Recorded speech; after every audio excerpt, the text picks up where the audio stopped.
Now, here's a stat that surprises everyone. In the history of the World Cup, more players have been sent off in the last 20 years than the first 60 years combined. The game has gotten stricter, faster, and more physically demanding than ever. Let's cover penalty kicks quickly, because this is where World Cup heartbreak usually happens. If a foul happens inside the defending team's box, the attacking team gets a free shot from just 12 yards out, facing only the goalkeeper. It sounds easy.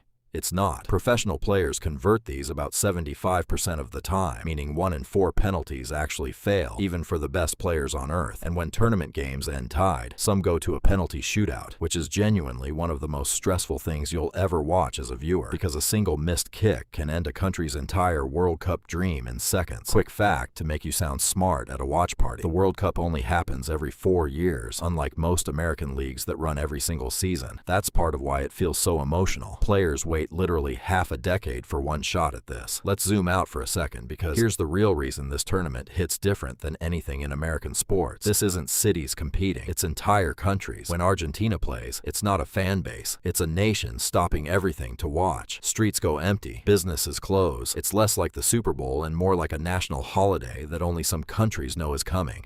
And here's something wild. The 2026 World Cup is being hosted by the US, Canada, and Mexico together. The first time 3 countries have co-hosted it. That means matches will be happening in stadiums Americans already know, which makes this the easiest World Cup ever for a new fan to jump into. So let's bring this all together. You now know why scores are low. You know why the clock never stops. You understand positions, offside, cards, and penalties. And you know why this tournament means more emotionally to more people than almost anything else on earth. Here's the one thing I want you to remember above everything else. Football isn't slow just because the score is low. The tension is happening in silence, in the build-up, the almost goals, the tactics. You're just not trained yet to see it. By the time this World Cup starts, you will be. If this helped you feel less lost heading into 2026, subscribe, because we're breaking down teams, players, and predictions all the way up to kickoff.